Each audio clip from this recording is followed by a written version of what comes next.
함께 보실 하나님의 말씀은 구약성경 레위기 22장입니다. 5월 22일 레위기 22장을 있는데 22장은 33절까지 길게 되어 있어서 다 읽진 않고요. 16절까지 말씀을 함께 공독하겠습니다. 레위기 22장 1절부터 16절까지 말씀, 구약성경 179면 전후를 보시면 되겠습니다. 1절부터 함께 공독합니다. 여호와께서 모세에게 말씀하여 이르시되 아론과 그의 아들들에게 말하여 그들로 이스라엘 자손이 내게 드리는 그 성물에 대하여 스스로 구별하여 내 성호를 욕되게 함이 없게 하라. 나는 여호와이니라. 그들에게 이르라. 누구든지 내 자손 중에 대대로 그의 몸이 부정하면서도 이스라엘 자손이 구별하여 여호와께 드리는 성물에 가까이 하는 자는 내 앞에서 끊어지리라. 나는 여호와이니라. 아론의 자손 중 나병 환자나 유출병자는 그가 정결하기 전에는 그 성물을 먹지 말 것이요, 시체 부정에 접촉된 자나 설정한 자나 무릇 사람을 부정하게 하는 벌레에 접촉된 모든 사람과 무슨 부정이든지 사람을 더럽힐 만한 것에게 접촉된 자, 곧 이런 것에 접촉된 자는 저녁까지 부정하니 그의 몸을 물로 씻지 아니하면 그 성물을 먹지 못할지며 해 질 때야 정하리니 그 후에야 그 성물을 먹을 것이니라. 이는 자기의 음식이 됨이니라. 시체나 찢겨 죽은 짐승을 먹음으로 자기를 더럽히지 말라. 나는 여호와이니라. 그들은 내 명령을 지킬 것이니라.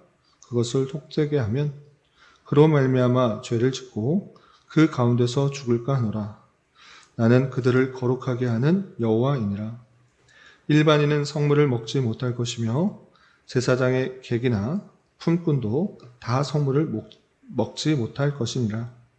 그러나 제사장이 그의 돈으로 어떤 것을 샀으면 그는 그것을 먹을 것이며 그의 집에서 출생한 자도 그렇게 하여 그들이 제사장의 음식을 먹을 것이며 제사장의 딸이 일반인에게 출가하였으면 거제의 성물을 먹지 못하되 만일 그가 과부가 되든지 이혼을 당하든지 자식이 없이 그의 친정에 돌아와서 젊었을 때와 같으면 그는 그의 아버지의 몫의 음식을 먹을 것이나 일반인은 먹지 못할 것이니라. 만일 누가 부지 중에 성물을 먹으면 그 성물에 그것의 5분의 1을 더하여 제사장에게 줄지니라. 이스라엘 자손이 여호와께 드리는 성물을 그들은 속되게 하지 말지니 그들이 성물을 먹으면 그 죄로 인하여 형벌을 받게 할 것이니라. 나는 그 음식을 거룩하게 하는 여호와이니라. 아멘. 감사합니다. 오늘 함께 살펴볼 하나님의 말씀은 레위기 22장입니다. 우리는 계속해서 하나님께서 그 택하신 백성을 제사장 나라요 거룩한 백성으로서 세우기 위한 다양한 지침들에 대해서 살펴보고 있습니다. 특별히 오늘 살펴보는 22장에서는 성물을 먹는 제사장에 대한 여러 가지 규례와 또 성물 자체에 대해서 여러 가지 부가적으로 규정을 하면서 더욱더 대충 해서 그 제사장과 그 제사와 또 거룩한 백성으로서 살라는 것이 아니라 아주 구체적이고 자세하게 알려줌으로써 어떠한 삶을 또 제사장과 또 성물에 대해서 대해야 되는지 규정하고 있는 것을 살펴보게 됩니다. 오늘 제사장 제물과 또 제사장 그 성물에 대한 부가적인 여러 가지 규정에 대해서 살펴보면서 교훈받을 수 있는 것들이 무엇인지 생각해 보도록 하겠습니다. 우선 22장은 크게 33절까지 되어 있어서 좀 긴데 내용을 이해를 돕기 위해서 두 부분으로 나누면 이렇습니다. 우리가 읽었던 1절부터 16절까지는 제사를 드릴 때 드리는 그 성물이 있습니다. 근데 이 성물 또한 아무나 먹는 것이 아니라 제사장도 어떠한 제사장이 먹을 수 있는지, 또 제사장과 어떻게 관련된 사람이 이 구별된 제물인 성물을 먹을 수 있는지 아주 자세하게 다루고 있는 것입니다. 그리고 뒷부분은 17절부터 25절, 총 33절까지 보시면 그 번제물, 그 제물을 어떻게 드려야 되는지, 어떤 조건에 합당한 것을 제물로 드릴 수 있는지 또 구체적으로, 부가적으로 설명하고 있는 것입니다. 앞서서도 이미 말했지만 그것도 더 구체적으로 그 제물을 어떤 것을 사용해야 되는지 추가적으로 말하고 있는 것입니다. 그렇게 머릿속에 성물을 먹을 수 있는 사람과 또 성물 자체에 대한 부가적인 규정, 이 내용이 담겨 있다. 이렇게 생각하시면 되겠습니다. 그러면 먼저 성물 자체, 그 성물 자체를 먹을 수 있는 사람은 누구인지 그 내용을 먼저 살펴보도록 하겠습니다. 우선 2절을 보시면 이렇게 하나님께서 모세에게 알려주라 라고 하고 있습니다. 보시면 2절, 아론과 그의 아들들에게 말하여 그들로 이스라엘 자손이 내게 드리는 그 성물에 대하여 스스로 구별하여 내 성호를 욕되게 함이 없게 하라. 나는 여호와이니라 라고 하면서 아론과 그의 아들들, 제사장들입니다. 대제사장과 제사장들 합쳐서 제사장들이 그 백성들이 여호와께 드리는 성물에 대하여 이 자세를 취하여서 여호와께 욕이 되지 않게 하라. 성호를 더럽히지 않게 하라. 이렇게 표현하고 있는 것입니다. 이렇게 그 성물을 함부로 대하는 것이 아니라 제사장에게 맡겨진 것이니까 내 마음대로 하겠다? 그것이 아닌 것입니다.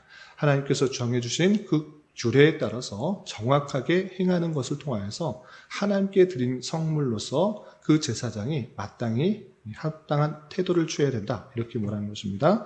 조금 더 구체적으로 3절에 이렇게 표현되고 있습니다. 3절 보시면 그들에게 이르라, 제사장들에게 이르라, 누구든지 내 자손 중에 대대로 그의 몸이 부정하면서도 이스라엘 자손이 구별하여 여호와께 드리는 성물에 가까이 하는 자는 내 앞에서 끊어지리라. 나는 여호와이니라 라고 표현하고 있습니다. 구별하여 성물에 대해서 어떤 자세로 해야 되는가, 뒤에 내용들이 아주 자세하게 나오고 있지만 한마디로 요약하면 이렇습니다. 그것은 무엇인가? 부정하면서, 그 제사장이 부정하면서도 성물을 취하는 것, 그거 안 된다. 너 여호와 앞에서 끊어줄 것이다. 이렇게 표현하고 있는 것입니다. 한마디로 하나님께 드려진 그 성물이 제사장이 먹을 수 있도록 하였는데 구별하도록 하는 그 자세는 어떤 자세라고 할 수 있는가? 그것은 자신이 부정할 때는 그 성물에 대해서 먹지 않도록 하는 것이 부가적인 규례인 것입니다. 그럼 어떤 사람이 부정한 것입니까? 아니, 제사장은 구별되어서 하나님의 제사를 맡아서 할 수 있도록 했는데 어떤 사람이 부정한 것입니까? 라고 할 수 있는데 그 예에 대해서 아주 자세하게 예를 들어 설명하고 있는 것입니다. 그래서 4절 이하 보시면 이렇게 부정한 제사장들에 대해서 이렇게 표현하고 있습니다.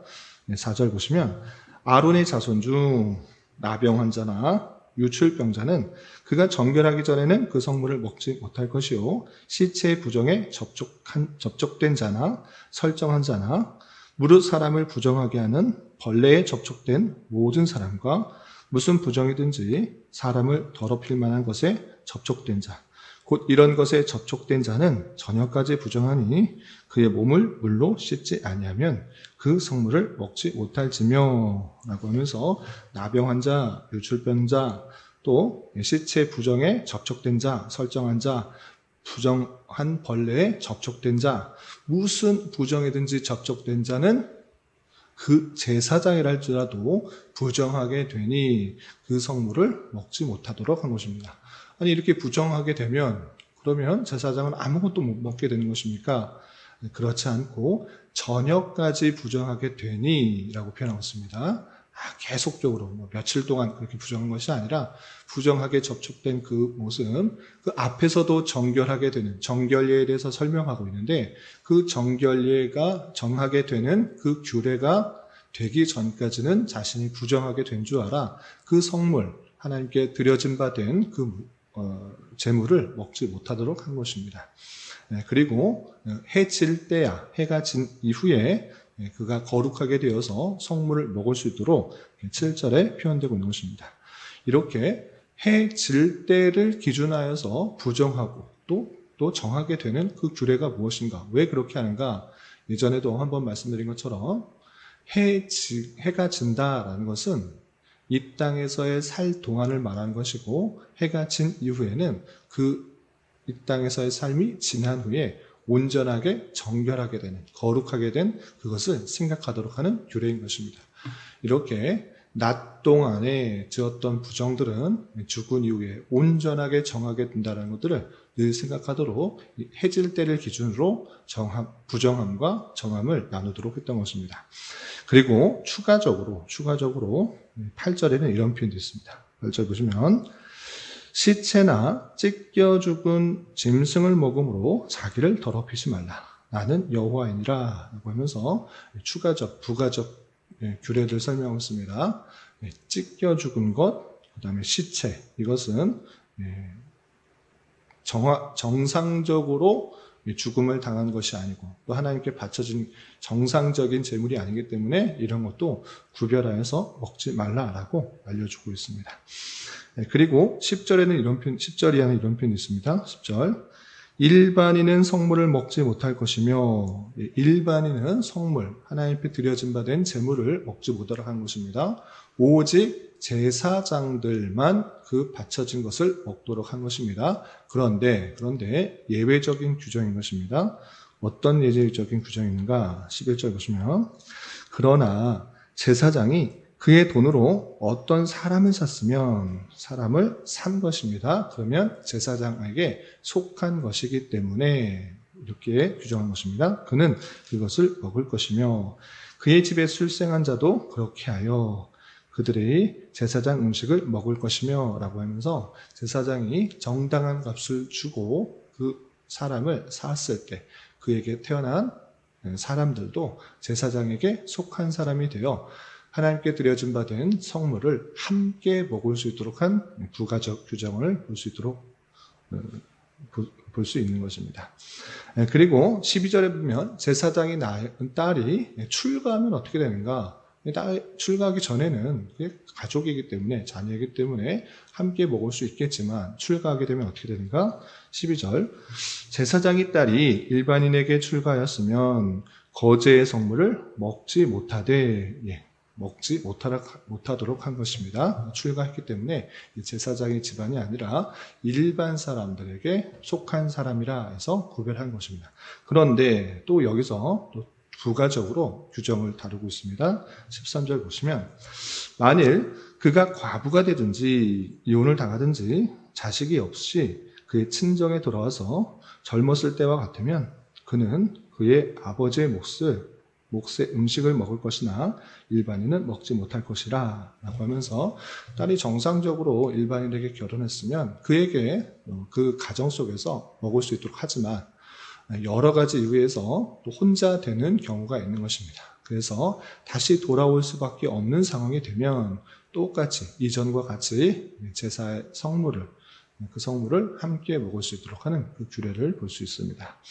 그리고 14절에 보시면 누가 부지 중에 성물을 먹으면 그 성물에 그것의 5분의 1을 더하여 제사장에게 줄지니라 라고 하면서 성물과 관련된 그것이 이것이 하나님께 드려진 그 제물인지 몰랐습니다 라고 해서 먹게 되는 경우 그것이 성물인 것을 알게 되었을 때 그것에 대해서 배상을 하도록 한 것입니다. 5분의 1이라는 그 금액에 해당되는 것을 더하여 주고 또 앞서서 살펴본 것 같이 속 건제를 드려서 자신의 죄를 없이 해야 했던 것입니다. 이렇게 성물에 대한 규제를 볼 수 있습니다.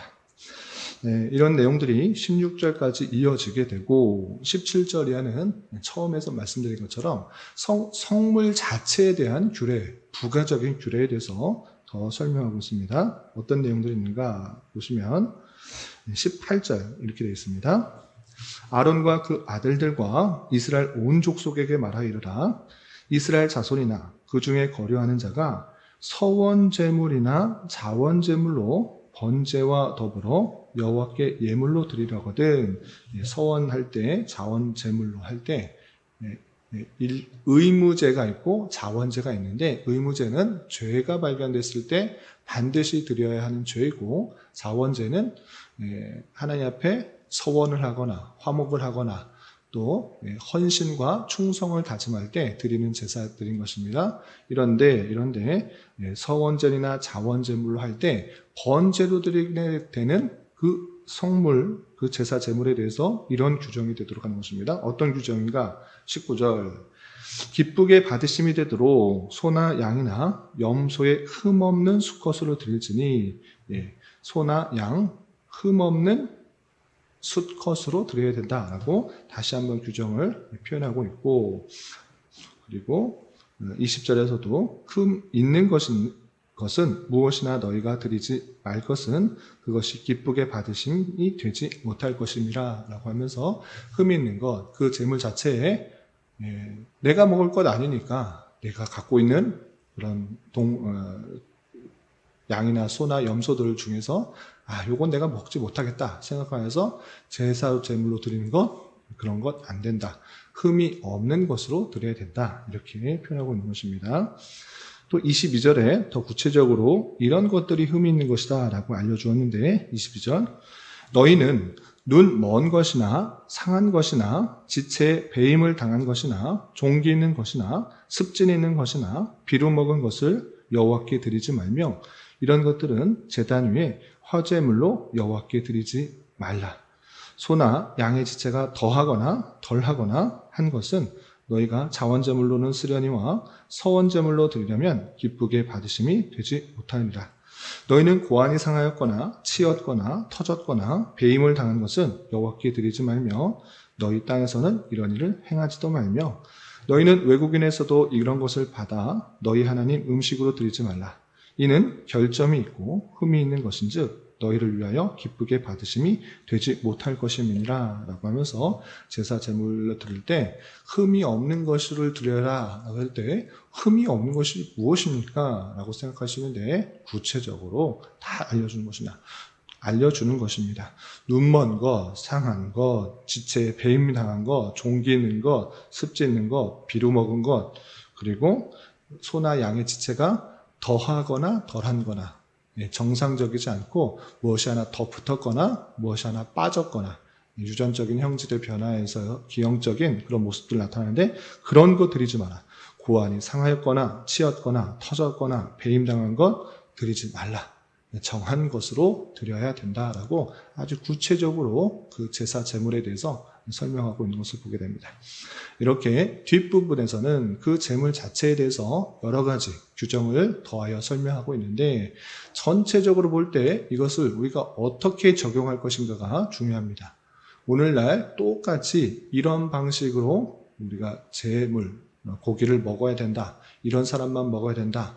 또 똑같은 그런 제사 제물을 가져와서 흠 없는 것으로 드려야 된다. 이것을 표현하고 있는 것이 아닙니다. 이것을 가리키고 있는 것이 무엇인지를 우리는 잘 깨달아야 될 것입니다.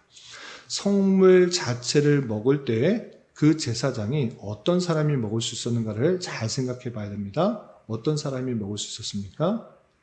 정한 사람이 먹을 수 있었습니다. 부정한 것에 접촉한 그 부정한 사람이 된 사람은 절대 성물을 먹지 못하도록 하여서 그 제사장은 항상 어떠한 사람이 되어야 되는지를 강조하고 있는가? 거룩한 사람, 구별된 사람, 부정하지 않은 그 정결한 사람이 제사장으로서 온전한 성물을 취할 수 있다는 것들을 알려주고 있는 것입니다.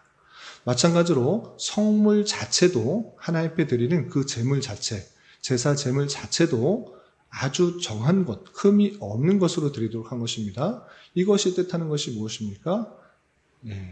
그것은 다름 아니라 그 제사장의 예표는 예수 그리스도고 성물 자체도 예수 그리스도를 뜻하는 것입니다.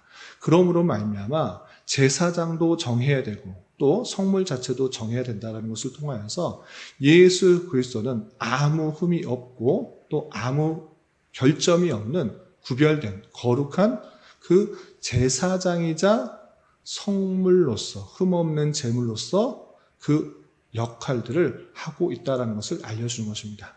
그래서 오늘날도 우리가 흠이 없이 돼야 된다. 이것을 직접적으로 말하는 것이 아니라 예수 그리스도께서 오셔서 하실 내용은 아무 흠이 없는 제사장으로서 아무 흠이 없는 제사 제물로서의 그 두 가지 역할을 동시에 감당하시는 분이다라는 것들을 알려주기 위해서 이렇게 흠이 없는 것을 계속적으로 보여주도록 한 것입니다. 이러므로 말미암아 레위기의 그 모든 내용들이 예수 그리스도의 사역에 집중되고 있다는 것을 우리는 다시 한번 깨달아야 될 것입니다. 그러므로 말미암아 우리의 죄를 위하여, 우리의 그 모든 추악한 죄를 위하여 아무 흠이 없으시고 죄가 없으시는 예수 그리스도께서 이 땅에 오셔서 우리를 대신하여 십자가에 달려 돌아가심으로 말미암아 희생 제물이 되셨고, 또 그 희생 제물과 그 피로 말미암아 주님께 담대해 나아가는 대제사장으로서의 역할들을 다 감당하신 줄로 알아 우리는 그 속죄함을 입은 자로서 기쁨과 감사의 그 마음을 가져야 될 것입니다. 그러나 여기에 그치지 않은 것입니다. 그 기쁨과 감사를 입은 자로서 우린 어떠한 자가 되었는가? 베드로전서 2장 19절의 말씀에 의하여 우리는 왕같은 제사장이 된 것입니다. 그러므로 우리는 다 제사장과 같이 주님께 담대히 나아갈 수 있는 그런 자가 되었다라는 그 정체성을 가지고 더욱더 주님께서 원하시는 구별된 삶, 세상 사람들과 똑같은 방식으로 살아가는 것이 아니라 하나님께서 주신 말씀이 무엇인지를 부지런히 읽고 깨달아 그 말씀대로 순종하며 나아가는 그런 삶을 살아가게 힘써야 되는 것입니다. 그것이 여호와 하나님, 너희를 애굽 땅에서 건져낸 너희 하나님 여호와다라는 것을 깨달은 자로서의 마땅한 모습이고, 이 땅에서 더욱더 훈련하고 또 연습해야 될 그런 거룩의 모습이다, 이렇게 생각하며 나아갈 것입니다. 이런 말씀의 교훈에 따라 오늘 하루 남은 한평생 힘있게 살아갈 수 있는 저와 여러분이 되시기를 주님의 이름으로 부탁을 드립니다. 기도하겠습니다. 하나님 아버지 감사합니다. 오늘 말씀을 통하여 제사장이 먹는 제물에 대한 부가적 규정에 대하여 살펴보았습니다. 이런 말씀을 대하는 자로서 제사장의 정결 규례의 모든 것은 예수 그리스도의 거룩을 드러내고 있으며, 우리 또한 그의 보혈의 공로로 말미암아 왕같은 제사장이 된 줄 알고 우리에게 주어진 삶 속에서 더욱더 구별된 삶으로 주님의 백성답게 잘 빚어져가는 인생 될 수 있도록 인도하여 주시옵소서. 주님, 교회 내 육체의 질병과 연약함으로 병원에 치료를 받는 여러 성도들과 그의 가족들이 있사오니 주님 붙들어 주셔서 건강하게 잘 회복될 수 있도록 은혜를 더하여 주옵시며, 가족의 전도와 신앙을 위해 직장과 사업장의 문제로 주님께 간절히 기도하는 여러 지체들이 있사오니 주님께서 그 모든 상황과 여건, 마음과 생각을 주정하여 주셔서 우리의 기대와 소망보다 훨씬 더 풍성한 것들로 채워주신 하나님을 깊이 경험할 수 있는 기회 되도록 인도하여 주시옵소서. 이 시간 각자 간절하게 간구하는 기도 제목 주님께서 들으시고 가장 선한 것들로 응답하여 주시옵소서. 예수님의 이름으로 기도 올리옵나이다. 아멘.